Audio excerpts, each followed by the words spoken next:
Hey, welcome back to another episode of the Epic Meta Podcast. This is your host, Thang and George, George and Thang. Today we have a special friend of the show, a real estate photographer, a life coach, a Toastmaster, and a fellow podcaster. Please help us welcome Scott Markowitz. Scott, how's it going? Hello, guys. Tang, George, thank you so much for having me on the show. I'm really honored to be one of your guests, and I'm honored to be a friend of the show. Thank you for having me. You're not just a guest, you're the very first guest we've ever had. And again, a distinguished honor. Thank you, guys. Well, I know Scott from Toastmasters. We were members in the Fuquay-Varina Club. That's a club I'm no longer a member of. And Scott moved to Florida. And he was one of the people that that made me enjoy that club. And there were other members as well, but they sort of thinned out for some reason,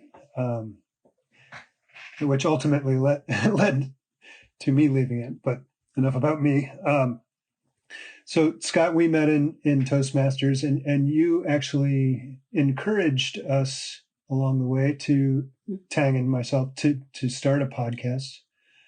And so it really was from your inspiration and influence that this enterprise came into being. So thank you for that.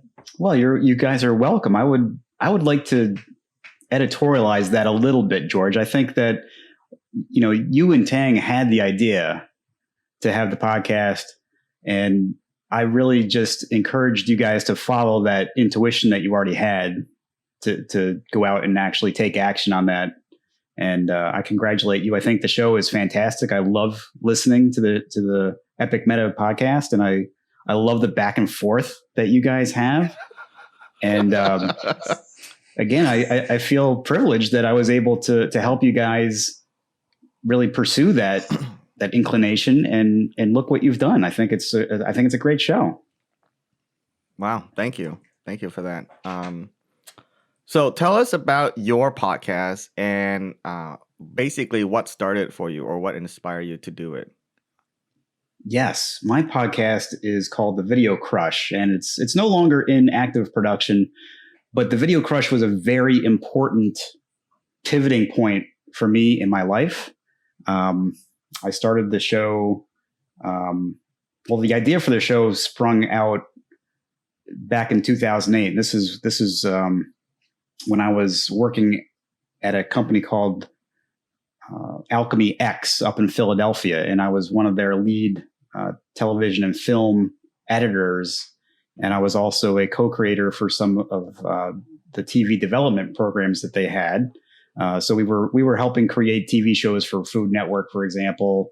I was co-creator of Dinner Impossible and Restaurant Impossible for the Food Network through Alchemy X, and a number of other TV programs, many of which made it to pilot, but never went beyond that. But there were several shows that did air on Discovery, on Food Network, and some other networks as well that are no longer in existence.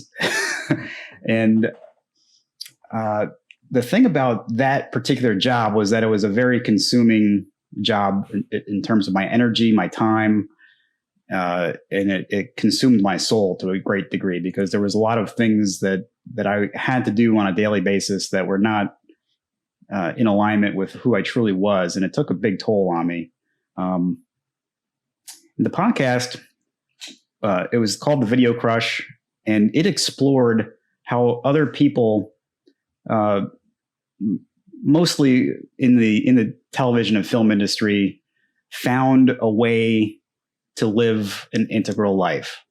And that's what the show is truly about. Even though, I didn't necessarily have that moniker plastered on top of the show, but it was really something that I used as a vehicle for my own self-exploration.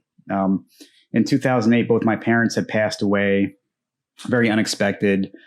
My mother, she was in the hospital, and I was working on a big project for Alchemy X, and like like many Jewish mothers would do in that situation, she told me, "No, you stay at work. You know, they need you more than I need you. You know, please don't fuss over me." And so, like a good Jewish boy, I listened to my mother, and I didn't take time off from work, and I waited until the weekend to go visit her. And we had a lovely time. I helped her. She was released from the hospital in my care. I brought her home. I got her set up. I even took her out for a nice dinner.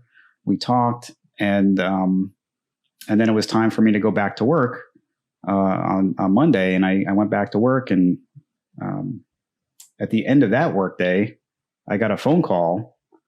She had fallen in her house, and she managed to call 911. But by the time they got there, she was not responsive, and she went into a coma. What happened was she had a stroke, and that was the last time that I saw her. She never came out of that coma. And my sister Michelle and I took some time away from our work. My sister is a chronic overworker as well as I was at that time, and we just slowed down for a little while, and we went to see her in her comatose state in the hospital, and we just spent time with her, and we slowed down, and we just were able to experience life at a totally different pace, different way for this short little window of time. And at one point, I remember my sister and I, we came to the conclusion that our mother was hanging on because she didn't want to leave us alone in the world.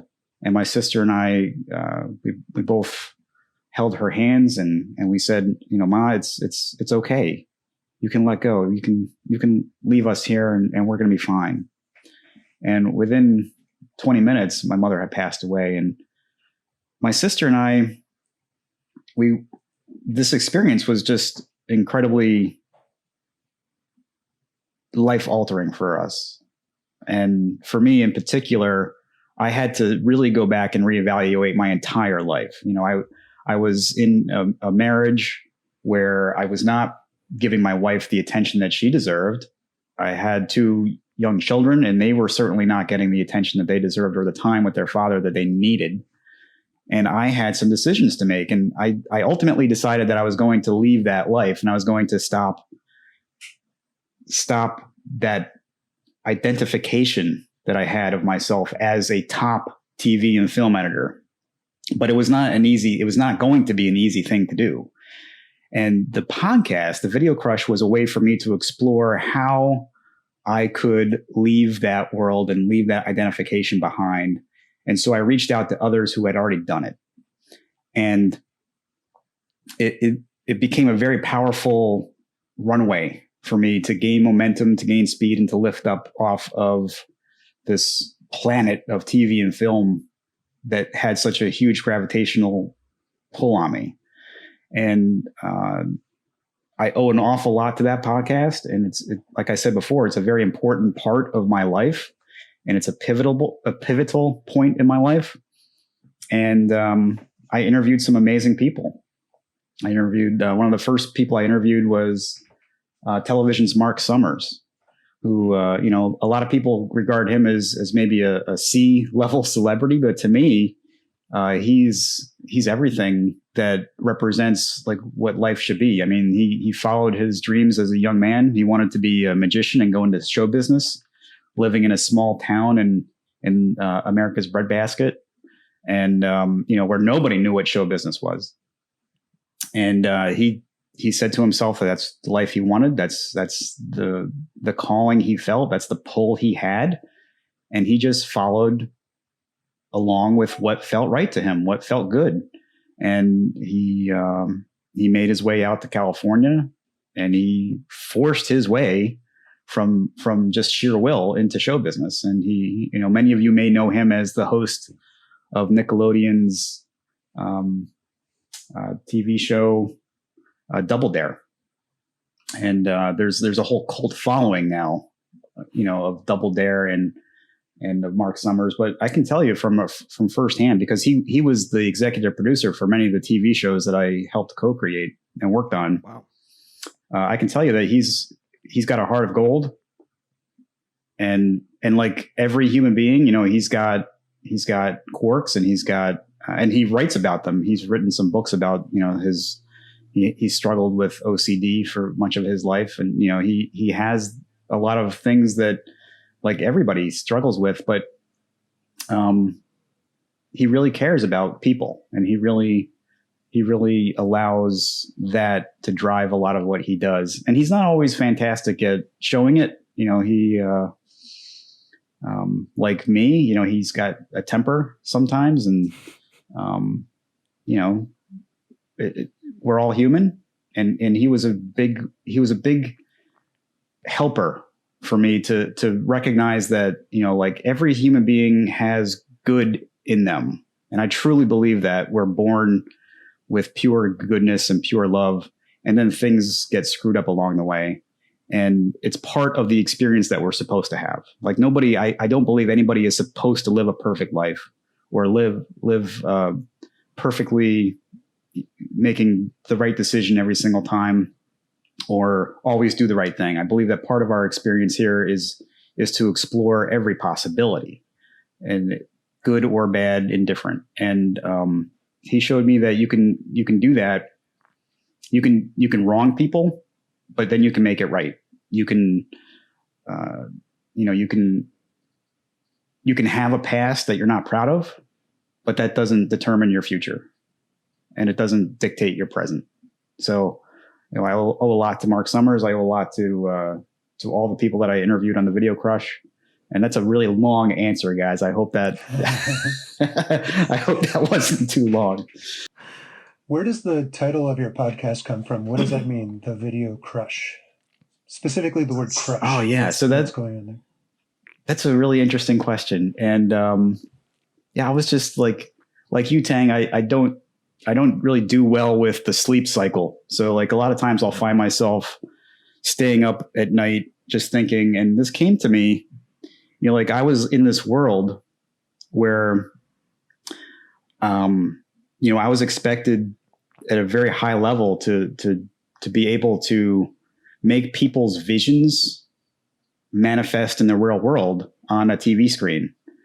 And so, I was working with high level advertising agencies, PR firms, political consulting firms. And, they would come to us with what they called shoebox commercial edits, which meant like they just had an idea and maybe a photograph and the string, and they would put it in a box and give it to me. And then like I had to make a 30-second or a 60-second commercial to be broadcast, all over the country. And it had to look great, and so like, at a high level, I felt like this pressure, and I felt that video, like in a lot of ways, was exerting a crushing force on me. And like, I felt like I was fighting against it very often. And so I got into listening to podcasts like early in 2007. And like at that time, entrepreneurship was starting to like make this interesting transition into the online world. And there were a lot of folks that were using crush it as like this phrase of winning. They still do that now. They still do it now. And like, that like really stuck with me. Like, I just liked that, that crushing it was like how I felt in terms of I was being crushed, but then I can also exert my will on the world, and I can crush other things. Nice. I like that. I was thinking crush was some sort of technical term used in video editing, but no, yeah, I don't know what it was, but I was like, I like it anyway, just from sonic sound, like so from a standpoint of sounds, as far as a podcast title, it sounded really good, and it flowed. Thank you for the big roundabout answer that I wasn't expecting that. I think that's the first heartfelt moment on this podcast, to be honest, and I really appreciate that. We have plenty of I say candid moments, but not heartfelt moments on the podcast so far. So I appreciate that. So yeah, with with your background, I would say that's video editing. I mean, and more than that. Um, why did you pick podcasting? Was it because it's so different and so new, or just something new that you think you would enjoy versus making, for example, a YouTube video series about your experience and Yeah, your that's a ideas. great question. The reason that I chose podcasting was because I felt it was more intimate. YouTube is YouTube is an interesting creature because it's when you talk about meta, I mean, like you can't get more meta than YouTube. Like YouTube it's a thing where they hand the keys off to their kingdom to all the creators, but then ultimately their expectation, their desire is for the creators to feed their kingdom with things that enrich the kingdom. Mm-hmm. And it's more about YouTube than it's about anything else. Like you can make the argument that the creators are trying to plug in little, specific niches, and they're trying to help,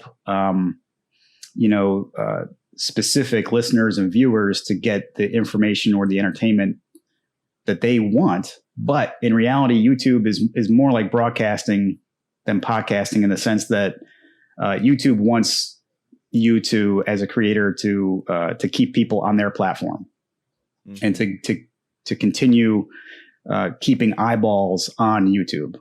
So that did not appeal to me, because that was more of the same of what I was used to. That was more like broadcasting than podcasting was at that time. I mean, at that time, in 2008, podcasting was much more about just literally, I want to create something, I want to put it out in the world, and let's see who listens to it. And that was very appealing to me, because it put me more in the driver's seat, and it gave me more latitude to do what I wanted initially, what I felt was right initially, and to then follow the breadcrumbs of what my intuition was going to tell me. And that had a lot of appeal to me. And because, like the underlying motivation for me was to explore myself, I felt like podcasting was a better vehicle for that. So I forget how many episodes you did. My sense is it was like 30 or something. Is that right? I think 32. Yeah. 32. So eventually it ran its course and you stopped doing it. So what was the reason why you stopped? Yeah, I found what I was looking for, George. Yeah, there came a point where I took the headphones off, and I said to myself, I'm ready. Like I don't need this any longer to validate, my journey, to validate who I am. I no longer need this to learn who it is that I am. And I gracefully just kind of let the podcast end.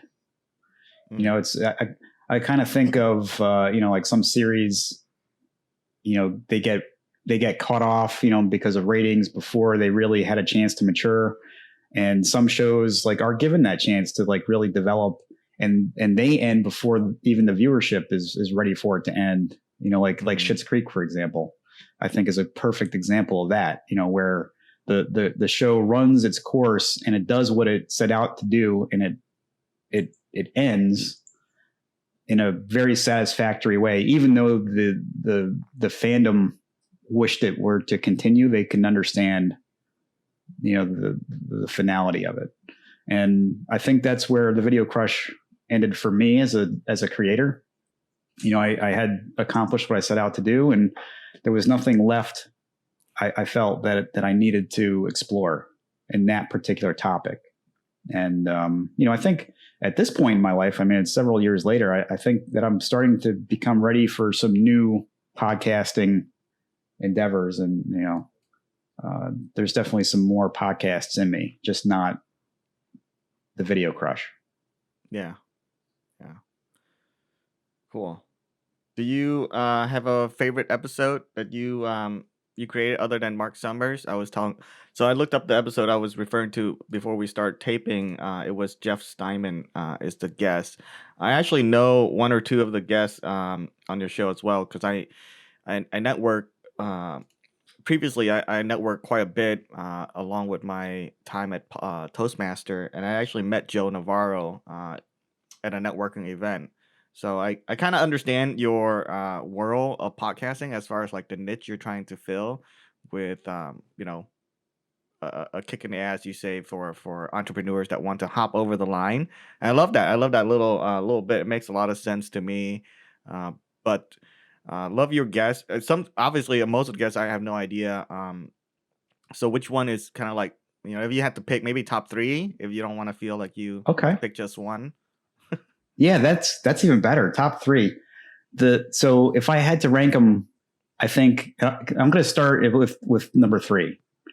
Number three was episode 14. Mark Toland. Mark Toland is a mentalist, and just pure coincidence. I met him while I was touring a college with my daughter. She was getting ready to go off to college, and we were invited to this mentalist show as part of the college trying to woo people over. I think this was at American University in Washington, D.C. And they presented a show, and Mark Toland was a mentalist, and I was just fascinated as a spectator in his show with the abilities that he had. He had these amazing abilities to be able to unravel people's like micro expressions and their body language, and glean very personal information out of that. Like he was able to extract people's the passcode to their cell phones. He was able to extract those 4-digit or 6-digit passcodes just by asking a series of questions and observing them and seeing how they reacted to these questions. And he was able to draw pictures on a piece of paper and then have random people come up, and he would ask them questions about their lives and things about them personally. And he would ask them to draw on another piece of paper,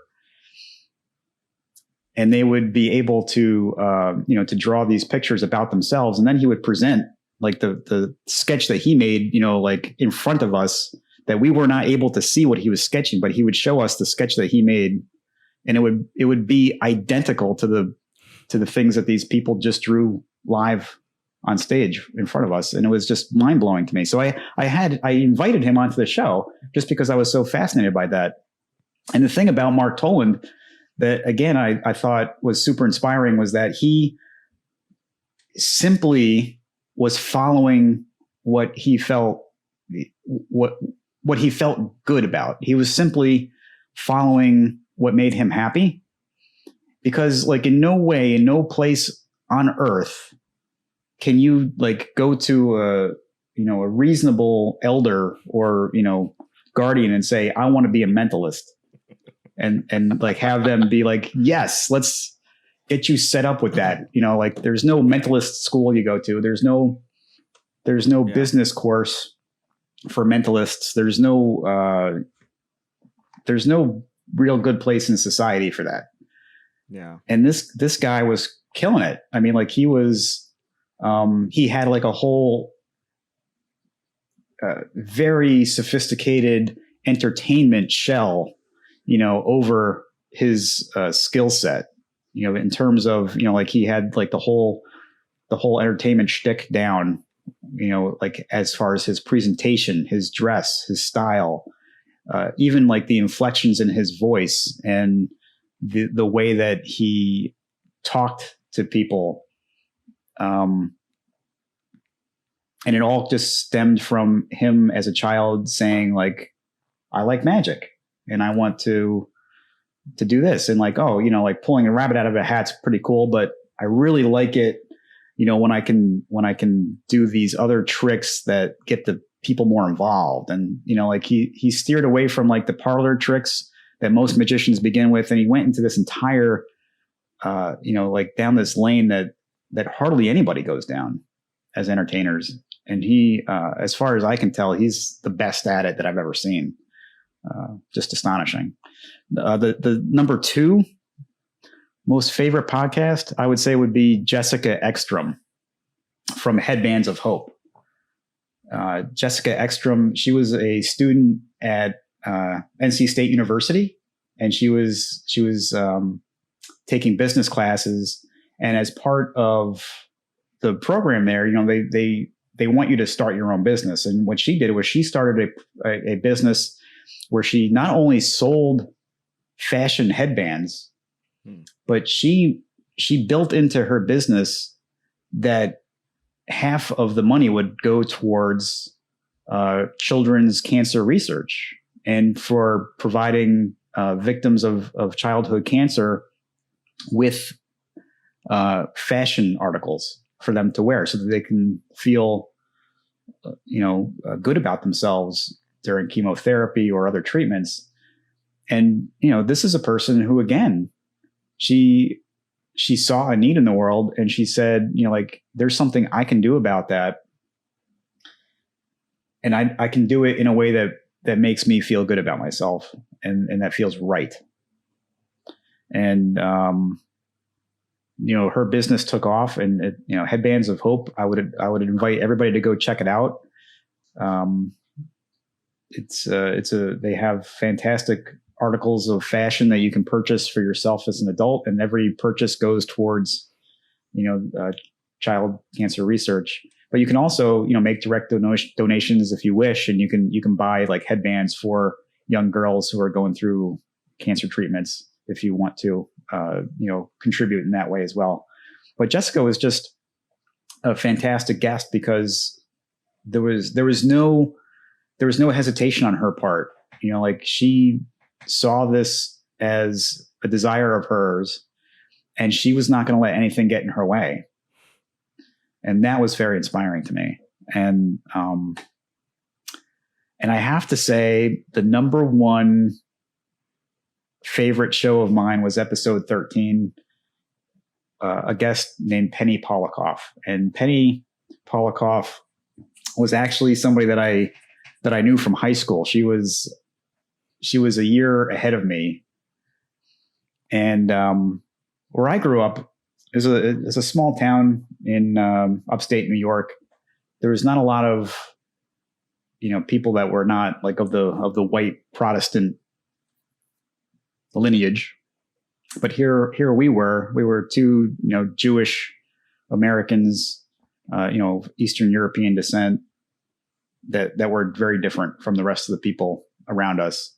And, we felt like a little bit of that growing up. There was some anti-Semitism that was displayed, in the school where I grew up, and it was not always super pleasant. And Penny was somebody that had been very troubled as a youth, and she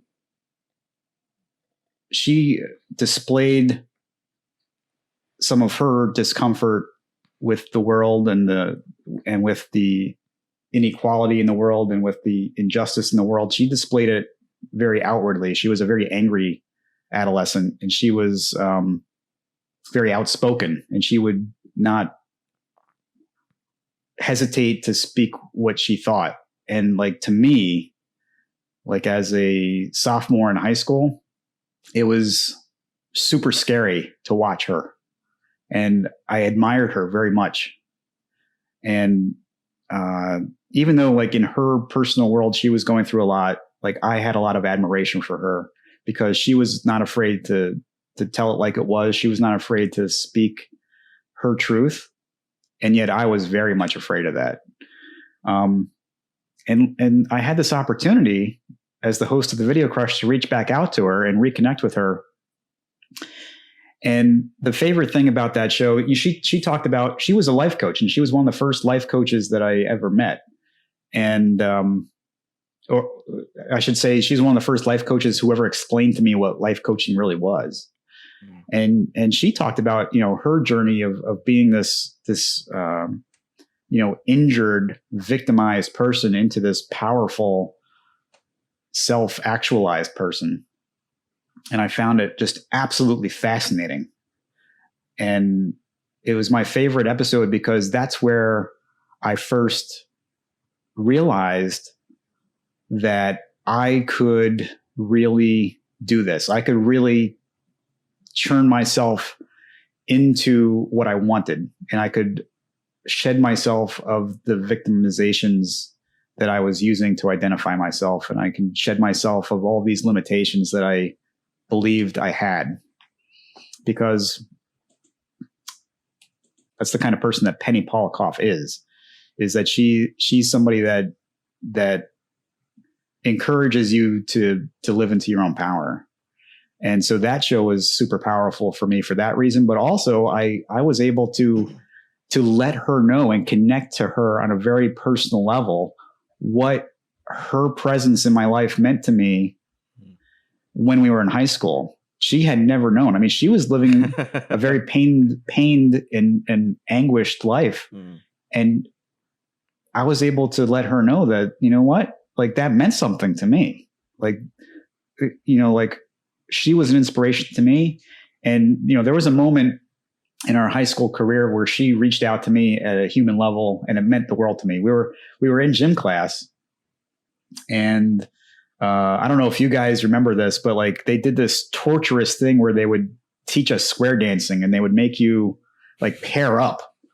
Boys and girls would pair up. It was torture. Like, for the only, like Jewish kid in the gym class, one of only a handful of Jewish kids in the school, and like the rest of the school being very much aware of that fact, it was difficult, and I did not blend in at all. And so like anytime, like where teams were picked, or anytime that you had to pair up, like it just made me feel terrible. It made me feel small and unwanted and unworthy. And she happened to be in that gym class, and she made like a big scene in front of everybody else about how lucky she was to have me as a square dance partner. And this was like, it meant so much to me. And I told her that during this interview, and she like, I saw it on her face, when we were talking, like she remembered this all of a sudden. And she was like, oh my God, I did not realize how impactful and how important that was to you, and I said, but that's like the thing about every single interaction that we have as people, is that you never know what impact you can have. So it's important to like really bring your true self to every interaction, so that you have the best opportunity to make a positive impact. Man, your podcast is amazing already. Just listening to that description, I feel like, yeah, it just sounds really amazing. Thank you for those answers. I can relate to that experience. I remember in gym class, we were made to climb a rope. Yeah. And everyone else sat around the rope and watched the individual person who climbed it. And of course, I couldn't climb it. Yeah. And that sort of relates to a question I have. Well, it doesn't really, but it kind of does. Did you keep a close track of the stats of the viewers who are listening to your podcast? And specifically what I'm wondering is, those 3 episodes that you just described as your favorite, I'm wondering if there's a correlation between you liking the episode itself and the number of viewers, like whether it caught the imagination of the viewers as well. George, that's a fantastic, insightful question. Yes, thank you for that question. As it turns out, my number one favorite show in orders of magnitude was the most listened to episode of the show. The episode with Penny Polikoff was by far the most downloaded and listened to. And I think it's because of that human connection. I think it's because people were really able to relate to it. And I think people really, and now, post COVID, I think now people yearn for that more than ever. And they need to have that connection with other people. Yeah. So do you see that as a key to what makes a podcast compelling? Is that, I guess, the host or the, whatever conversation is going on, that the participants in that conversation are activated on some deep personal level? Oh yeah, absolutely. I think the podcasts that don't work for me are the ones where people are reading off of scripts, or they're going off of some kind of agenda that makes it about them. Mm-hmm. And there's not a lot of shows that can be successful with that kind of formula. Because people are sophisticated enough to recognize, like, when you're making content for your own selfish reasons.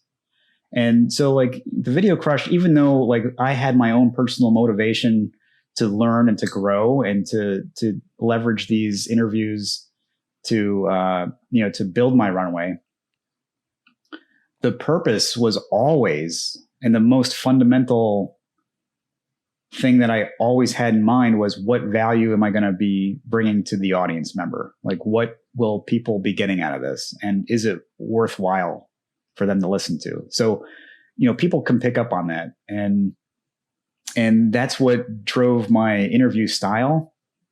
I feel like over the course of that show, I developed a very strong skill set of interviewing, and I was able to really drive people out of their preconceived ideas of what they were going to talk about and bring them into the moment and into what they were feeling at the time. And that's what connects with people. Like, if you can really, like, see somebody and get an idea of who they are underneath everything, and you can see what they're feeling or hear what they're feeling, that's special. And that's one of the things I love about your show, guys, is that, like, in the moments where you disagree, like, we really get to see, like, a glimpse of who you guys are. And I think that's what makes the show work. Wow. I'm surprised, because every time we do it, so I talked to George about this quite a bit, and it circled back to our podcast here a little bit selfishly, but in regards to podcasting and really anything, that's like a production. When I came into this, for you, it was basically educating yourself, but also, I would say, like, amping yourself up and getting ready for whatever the career or pursuits you're following, and you just want to crystallize those concepts for yourself. For me, it was basically just having fun, right? Basically, I need to learn certain skill sets that I found were valuable that I didn't learn in school, and that I'm too lazy to learn by myself. So I need a pressure. I need like a school element, as far as this is the due date, and I can't function in life without those deadlines being pressure on me. Otherwise, I'll just learn at some point. And one of those is not so much video editing, but some kind of editing, very basic. And this show allowed me to do that, with the excuse of also having fun. But at the core of it, I dissected between educational and entertainment, because all the podcasts I listen to, all the videos that I watch on YouTube, and everything that I consume, it really separate between those two areas. And outside of that, I don't know if there's any more podcasts that cover something else. But typically, people listen because they either enjoy something or they want to learn something. And so that's my understanding going in, is to kind of veer on the end of entertainment. And so I'm glad that I hear that you you hear that from our show. I was in George too. Like, what was your?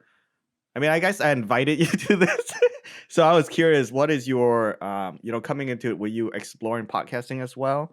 And I want to circle back to Scott to see how he section us into, like, what kind of sector we're in as a listener. Did you just ask me a question? Yes. Like, what pulled you into the podcast other than me just inviting you into it? Okay. Well, let's see.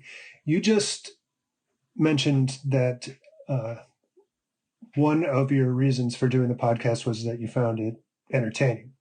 but to me, that's a very general topic. Like what the reason why something is entertaining to you or to anyone is important here. So it, so I mean, that speaks to the deeper exposing of the self that Scott was talking about. Like if something's entertaining to you as a person or to me, there's a reason why that is, and that reason speaks to the person you are, or my identity. And so when you get that authentic exposure, that translates into something that's interesting to an audience, I think. So did I answer your question in any shape or form? Why did I get into? I like being on a stage. I like performing in front of people. I like getting reactions out of people, and that just charges me on a very basic level. And it's something that I always wanted it, but I always was afraid of it too, because I mentioned the whole climbing the rope thing. Like there were lots of experiences like that in my childhood that were, I would say, deeply humiliating, where I was like very vulnerable and put on a stage and then subject to criticism or ridicule. And that really impacted me on a deep, deep level. And yet at the same time, I still wanted to be exposed to people and receive that positive feedback, and I think it goes deeper than like an ego thing. Like I just wanted to make myself feel good about myself, although that definitely is there. I think there's something deep within me that just enjoys entertaining people and coming up with cool or interesting things, and then having and sharing them with people and having them react positively to it. I just love being creative and receiving positive feedback for being creative. So cool. That makes sense. You're laughing there, Tang. Yeah. No. It's just, it's hard to admit all that stuff. So I appreciate it. Certainly. So yeah, now back to you, Scott. Like, do you, I don't know. I assume you only listen to the one episode because frankly, how many more episodes can you handle us bickering back and forth? For some of it, we actually go with we actually agree with it, and I think that's fine. But I heavily, 90% of the show is entertainment. I maybe one or two episode is highly educational. But where would you put our podcast in the realm of podcast entertainment, I suppose?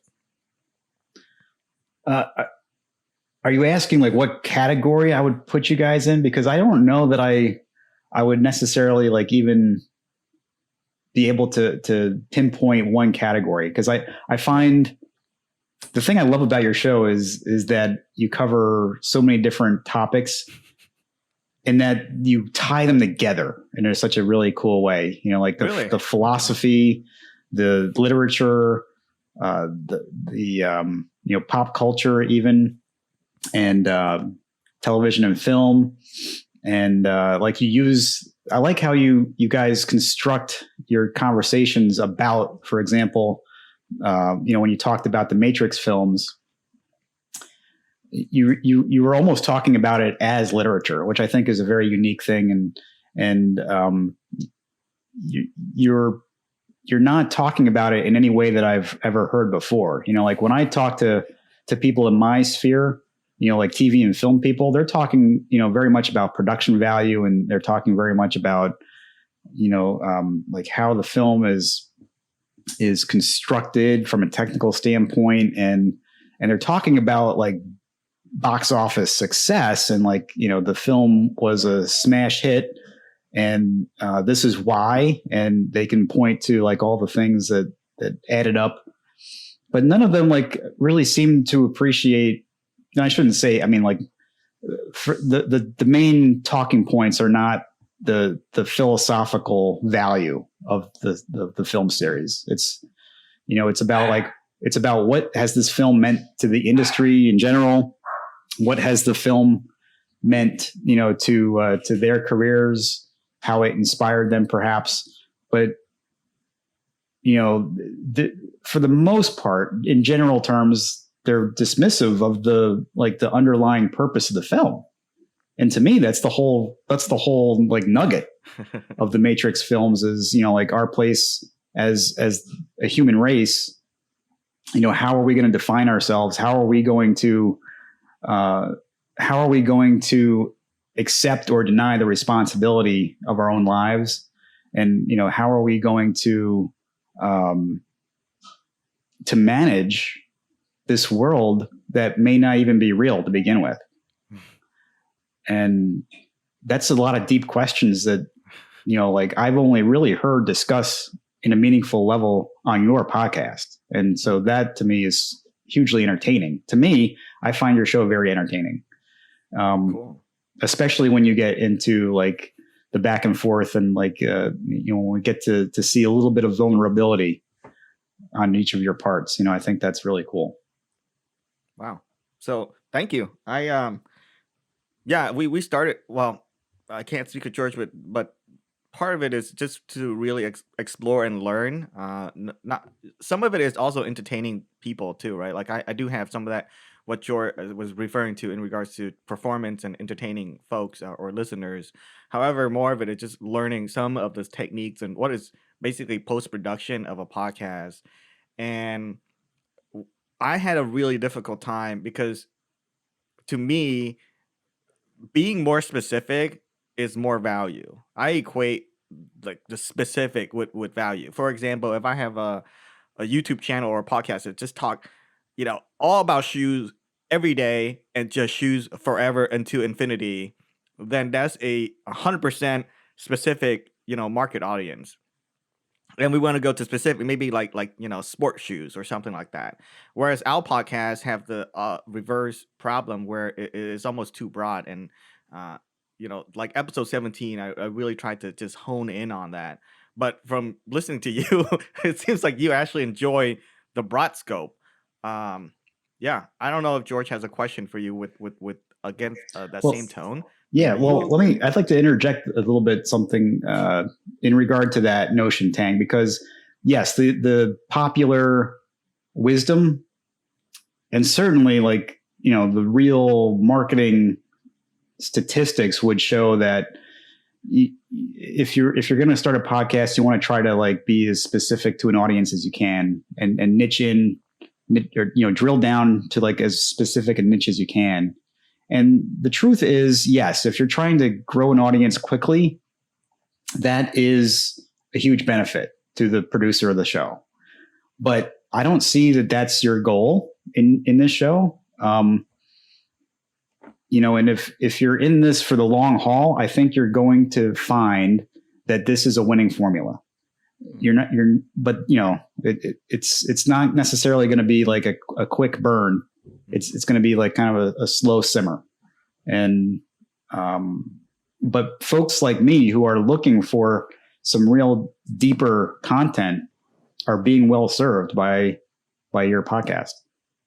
Cool. George, you were going to say something or ask something?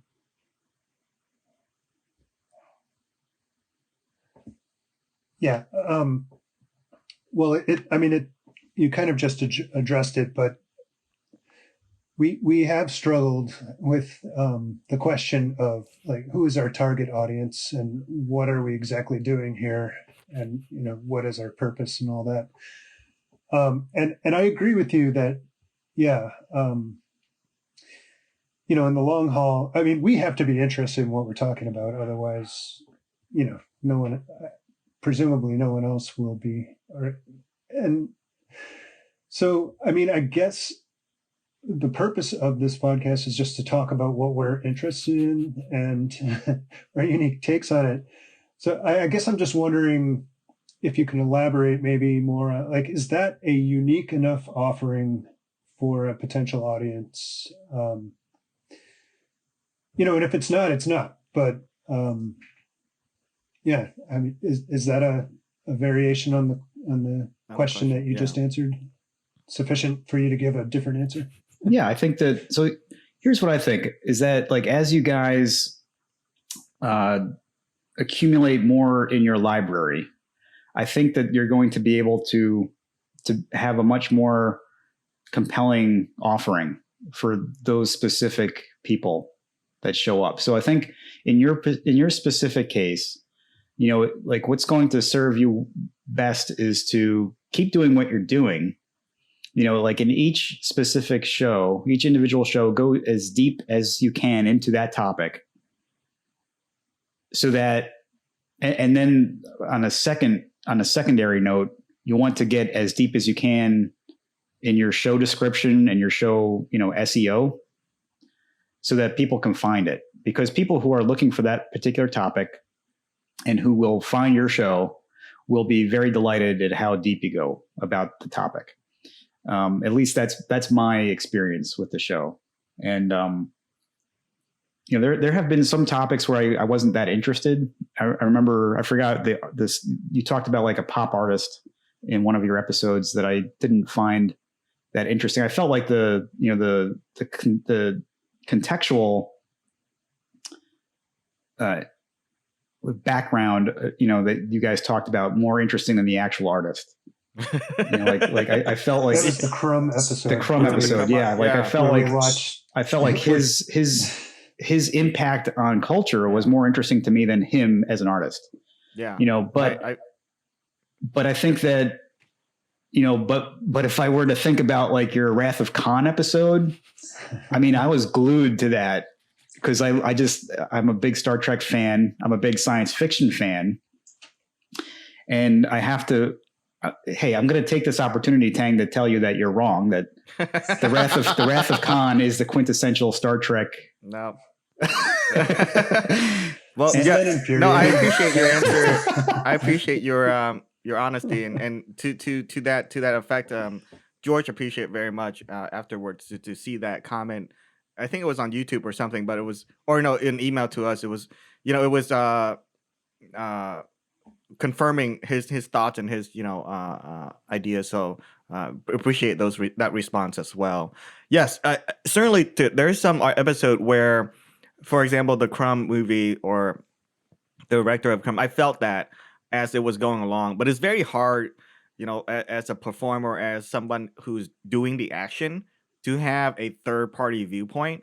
And so, like, with your experience in just video production and entertainment, like a technical standpoint, I appreciate that because it helps us put it into view and angle. And it's very hard for me to get that view and angle without being in the industry, right? And that's what I'm trying to do here, where we can, I guess, define the show better. And every time we go on, that's where I'm struggling for the last, let's say, 5-10 episodes, where I'm like, what do I want to do? Because I am learning the skills as far as like the technical post-production stuff. But part of it's also, to George's standpoint of performing and entertaining the audience, and not knowing that part kind of hurts a little bit. But from your, video production viewpoint and just understanding the showbiz standpoint, it helps because now I feel like, hey, we're in the hot zone. We just keep doing what we're doing. So thank you for that. But see, you're from a generation that movie came out, right? And I asked this George of this too. It was like, we got to find somebody who never seen either of those movies, and then we asked them how they think about those movies, because that's only the fair way to evaluate the two. Because obviously, I saw not Wrath of Khan. What's the remake of Wrath of Khan first, and then I saw Wrath of Khan. So of course, it's biased from that perspective. So yeah. Well, here's what I think you need to do to really settle this once and for all. I think you need to find a millennial literature major in college. Somebody who's been English major counts, because I know one. Well, somebody who's been educated in the sense of what true science fiction is. Ooh. Because there's a misconception, I think, in the popular culture about what science fiction is and what it isn't.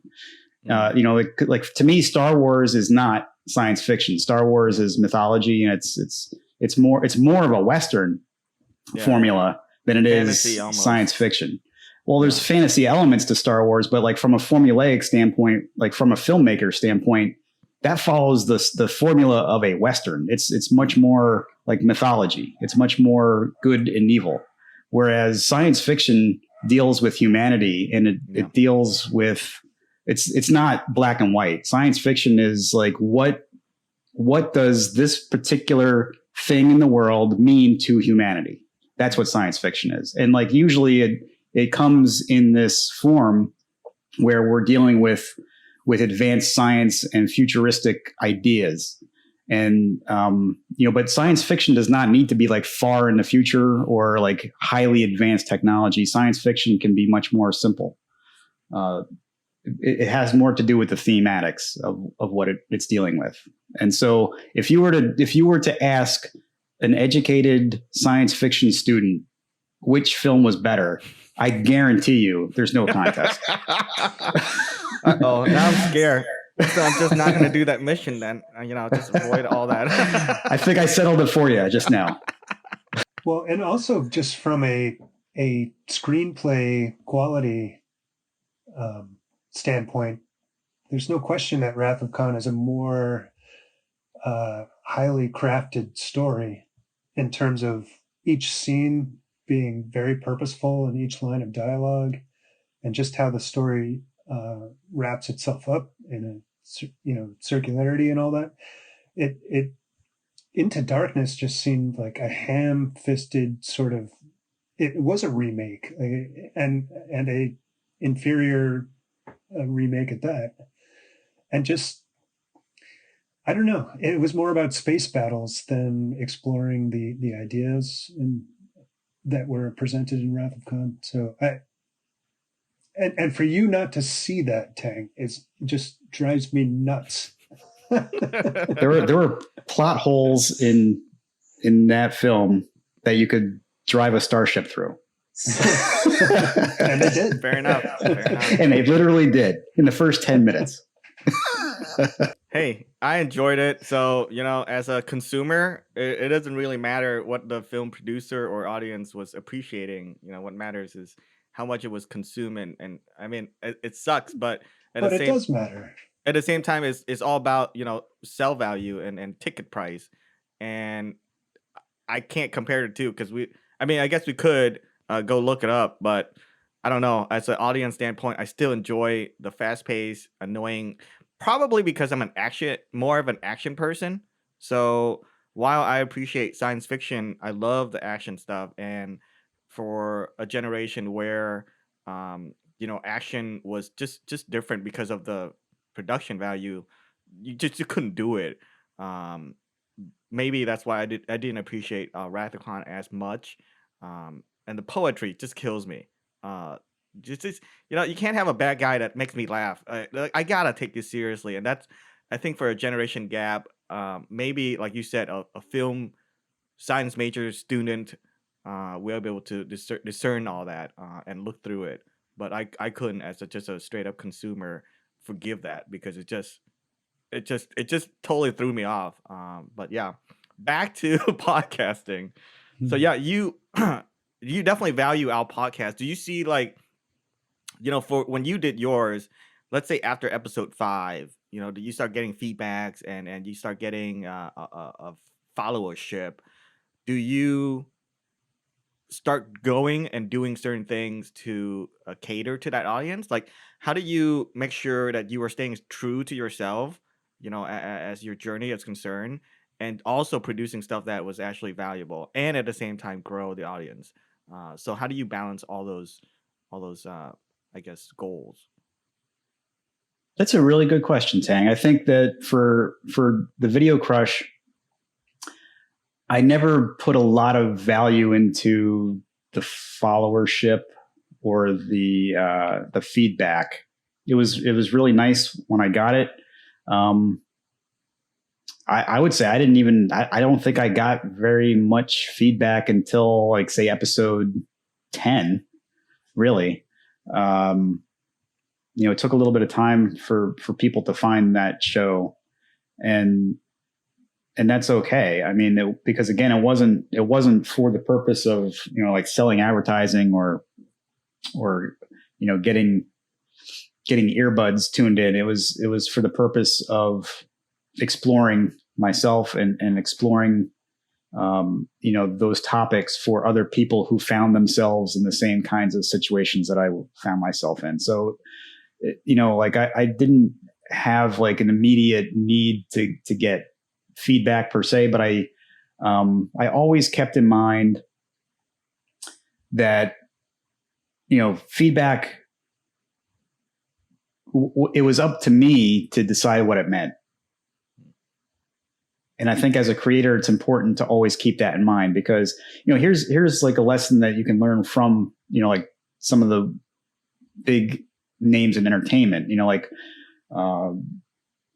when you put yourself out there and you put yourself into some kind of creation, whether you're an actor or you're a producer or director, the critics are going to speak out, and they're going to either like it, they're going to love it, they're going to hate it.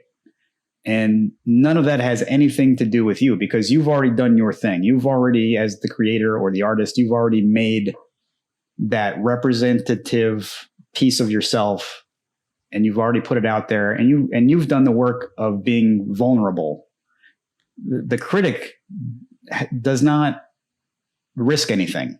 The critic does not have any skin in the game. They can scathe you in their words, or they can, they can bathe you in compliments, but either way, they've risked nothing. As the creator, you've risked everything. You've put yourself out there. And so like when you get criticism back as an artist or as a creator,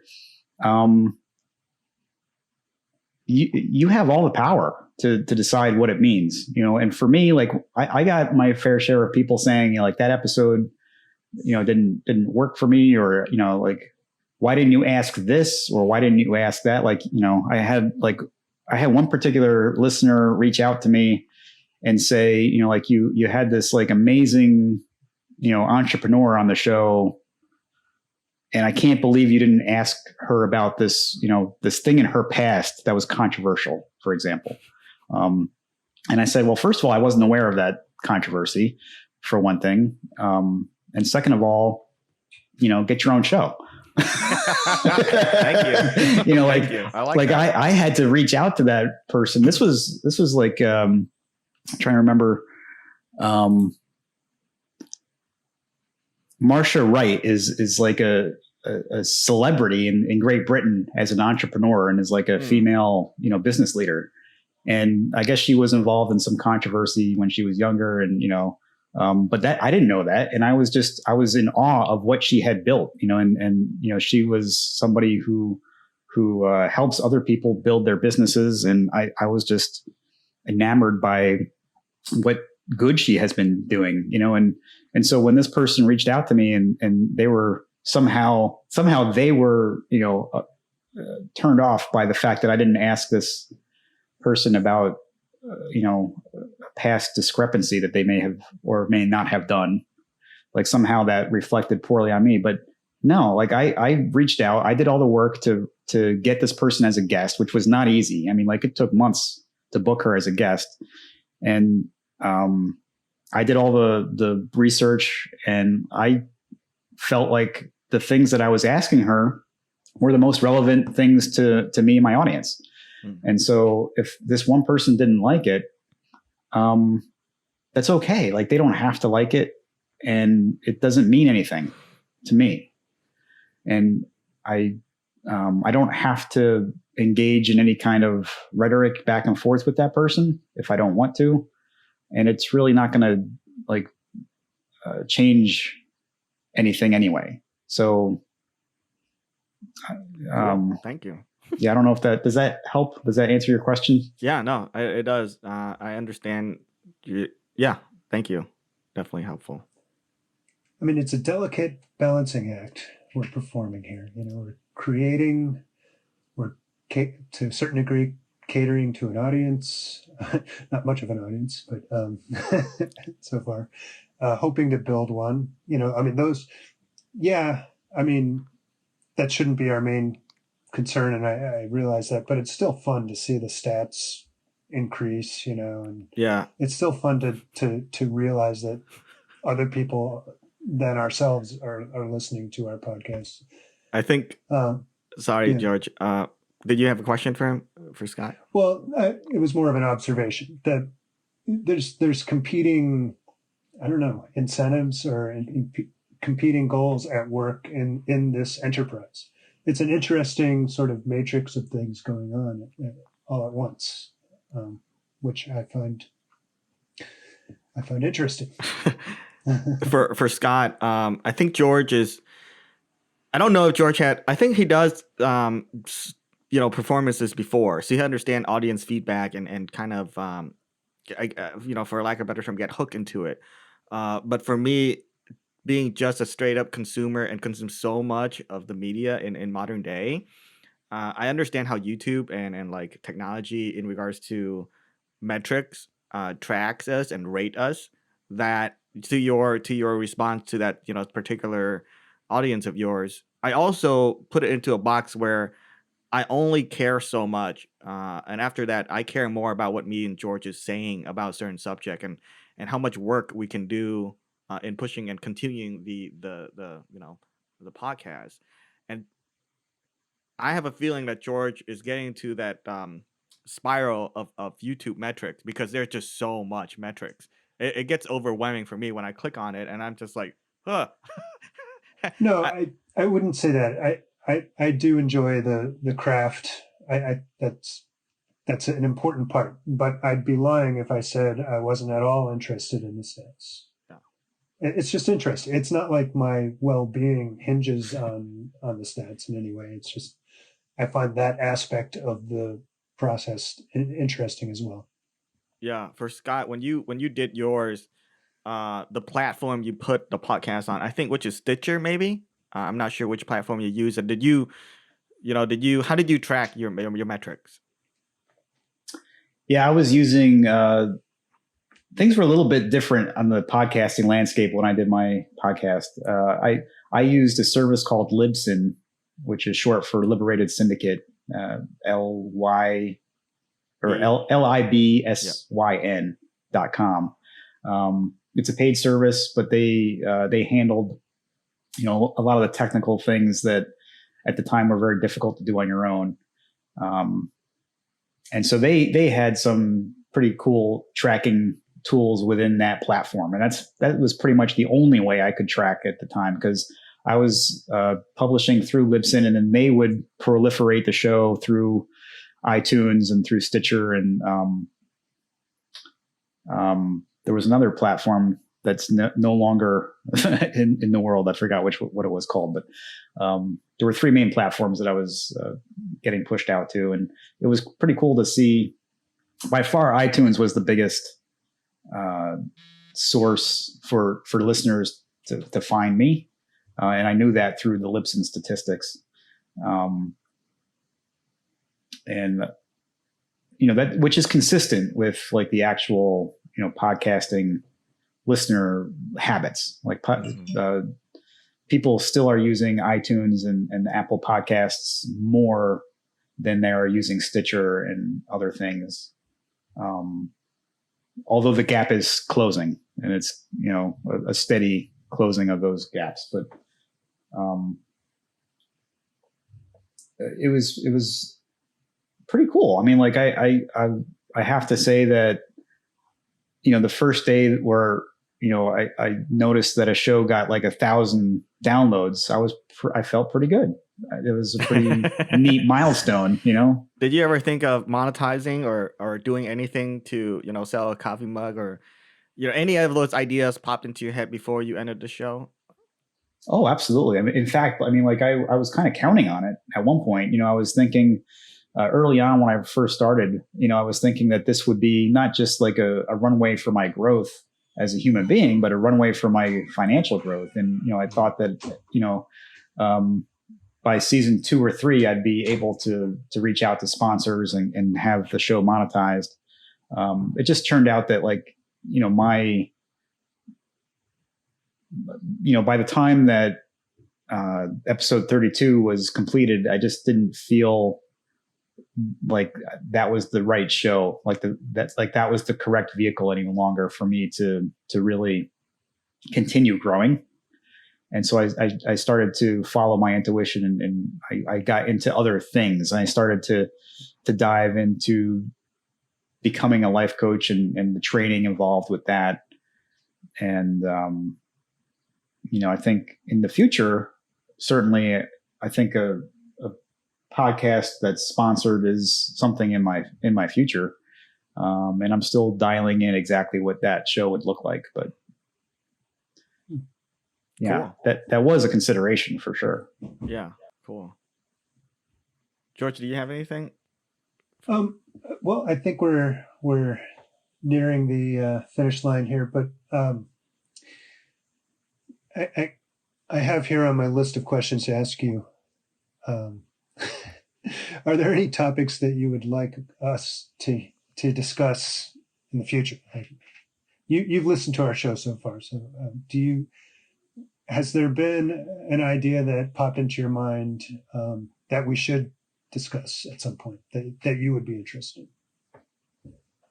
Yeah, I think one of the things that continues to interest me is self-development. And I know that you guys had like an entire episode devoted to personal development and some of the things that you've done down that road.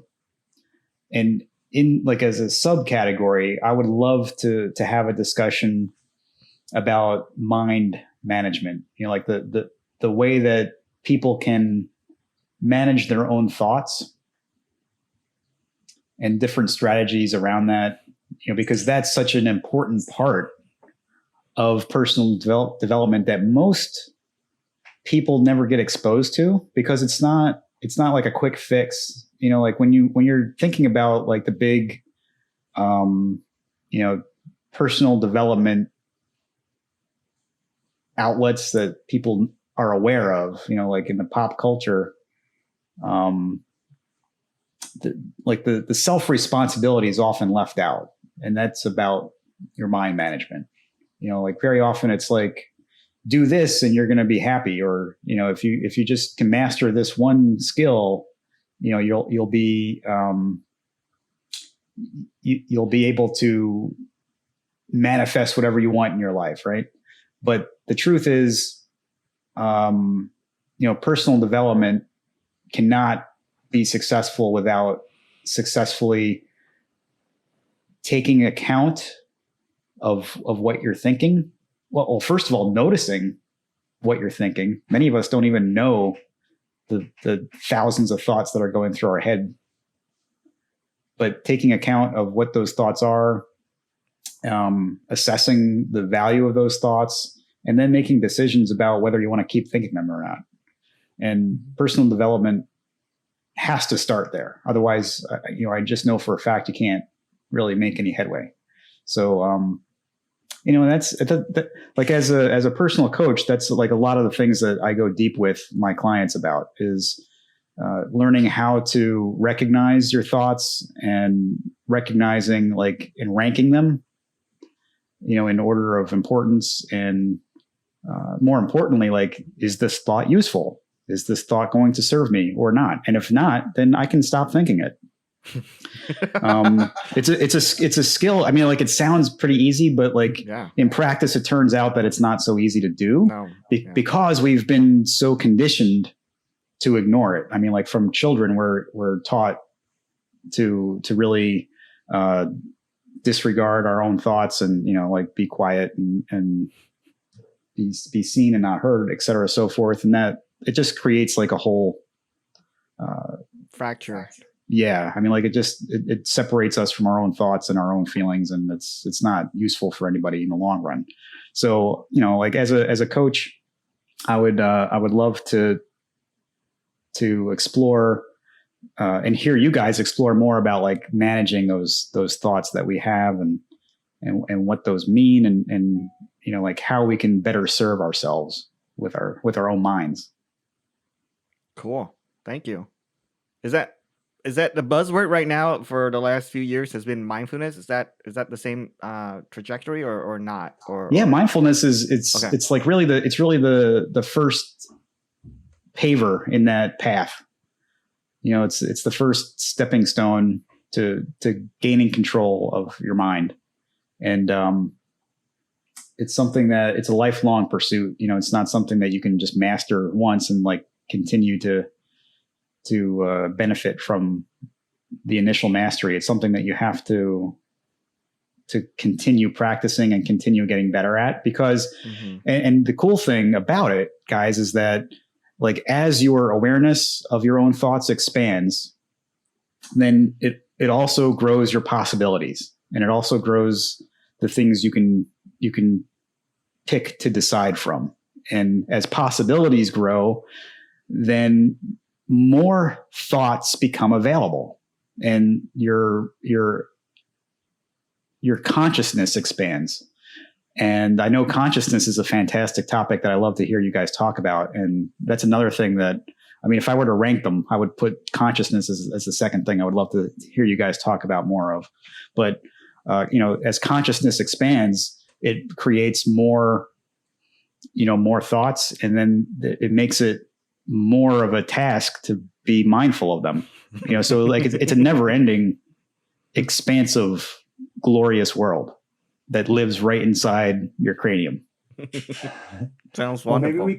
Maybe we could do another episode with you where we talk more about your life coaching and personal development aspect. Oh, I would love that. That would be fantastic. Yes, please. Because I have, I don't know, I come from a corporate world, and all I do is corporate stuff. So I have a very, I guess, restrictive definition of life coaching, and I just put it into this box of marketing. When I don't understand something, it's just like, yep, let's go over there. And it's like I don't want to diminish it, but I already have, just from exposure to random stuff on LinkedIn or any other things that I read about for business stuff. And it's so much information out there that when I do something during my workday, I am exposed to it just because. And it just, it gives me a bad taste immediately. Similar to like, if you go on YouTube and you see advertisement for like gyms or anything, it's just like you see so much of it, it already immediately give you a bad taste, even though you never, did any research or reading into it. And so I have that with that. So I need to counter it with something else. Yeah, I would love to have a discussion with you guys about that. Is it okay if I give a quick shout out to my coaching partner? Yeah, absolutely. Please. Yeah, since we talked about it a little bit, I'd like to mention if any of your listeners would like to learn more about my coaching philosophy and coaching style, they're welcome to visit BJD Leadership Training and Team Development on LinkedIn, or they can go to highperformanceplay.com and learn more about the coaching that my business partner and I do. And it's really about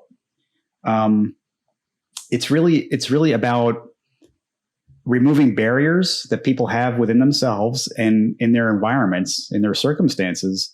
And it helps people to honor the differences in the world around them so that they can help unify their thoughts, and they can create massive action plans to get the things in the world that they want. And what we do is we engage companies like at a leadership level, and we engage companies like at a HR level to get like all the participants in a company involved in just coming together and learning these mind management skills without any kind of heavy like pressure. Like it's a very light, fun approach that we take.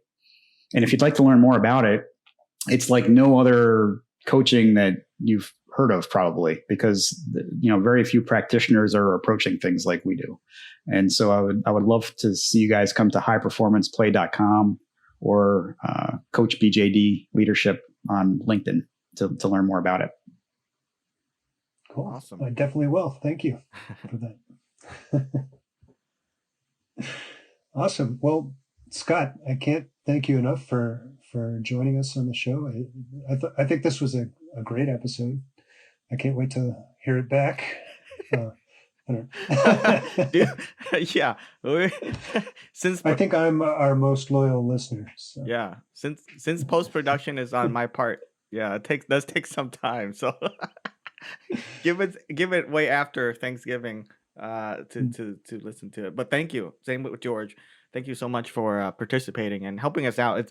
It's a lot to ask, but I think your perspective of just production standpoint and business standpoint help us out, and I feel invigorated to keep going, even though there's some of it. It's just the direction is unclear, but now that we have a sense of as an audience where uh it's more fun for you to listen to, like what is more fun or more enjoyable, then it helps me as the creator to, I guess, a confirmation, because I felt that, but I wasn't sure, and it's nice to hear that. So I appreciate all the tips that you give us today as well.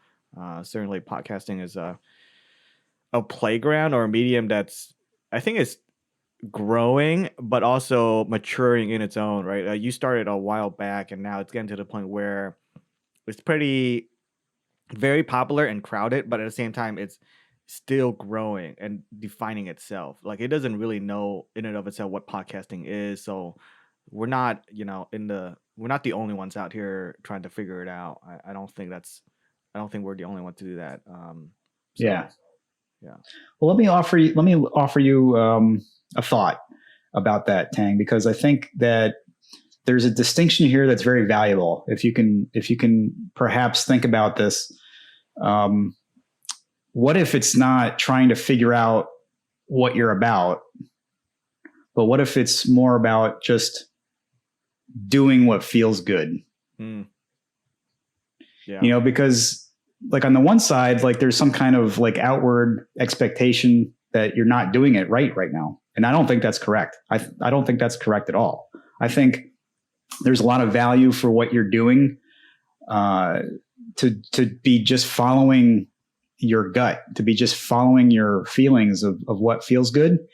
And here's the cool thing. And like, I'm speaking as a very creative person and as a creator myself.